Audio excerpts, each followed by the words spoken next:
is that we have got a problem with the whole industry. I don't know if it's the same entertainment industry, but certainly with comedy, is that when I started, jongleurs were paying 200 quid or £210 a night for doing a gig in Leeds. And they were paying for your hotel in a really nice hotel, the Radisson or whatever it was, the Queen's, wherever it was. They were paying for that.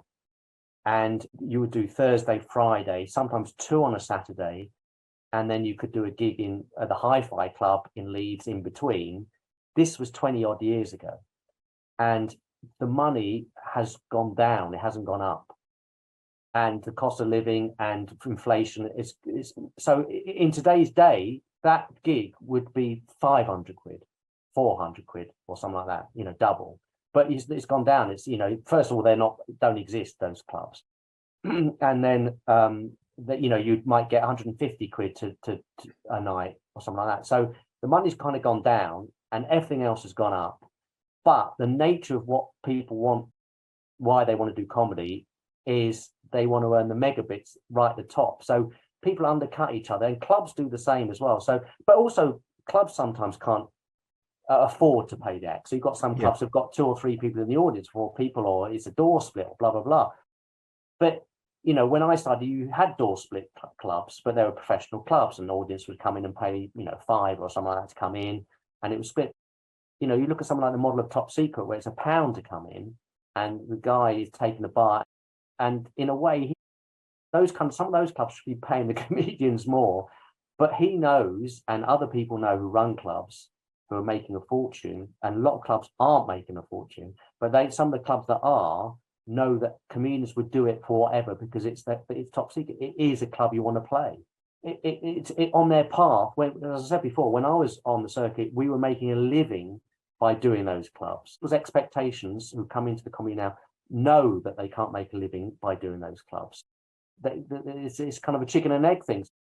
The money's not going to go up because they're happy to do those gigs for 80 quid, 50 quid, 40 quid. And there's people who like me, who've been going for a long, long time, and see that and think, I can't afford to drive to Cardiff for 150 quid or 180 quid. I was getting 200 quid, 210 quid 20 years ago. Why? And they're not giving me a hotel now, and blah, blah, blah. And it just perpetuates this kind of thing where it's a race to the bottom, really, with the thought that there is a clash between people who run gigs and comedians, because it just doesn't make sense financially for anybody at the moment, except for the ones who are making a huge amount of money on the clubs. And a lot of comics don't want to do anything with them because the big clubs have so much power. Besides, they want to play those clubs, so they'll do it for free.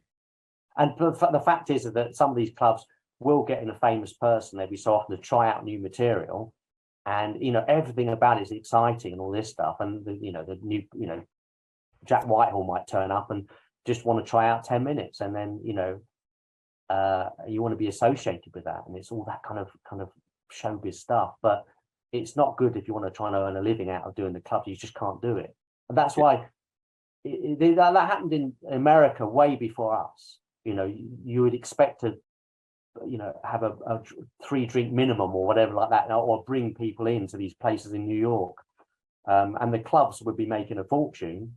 And this is like Edinburgh in a way. Everybody's making a fortune except for the performers. And it still seems to be the case now. When I went over there, it was it's a lot of, nearly all the gigs were like that. Yeah. And in their clubs, they're even more expensive, the ones here, because you have to get 2 drinks and a ticket. Yeah, no, totally. But they've had that model, and I thought we were exempt from that because there was a kind of a fairness about it, and also in the stakes were much higher, in the sense that if you made it in, it was a stepping stone for a lot of comedians to get into film, and you could make millions when you get into films, But over here in the UK is that it was always regarded as a profession just to be a stand-up.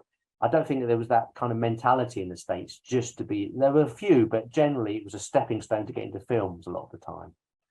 Here it never was like that. We had a different kind of tradition.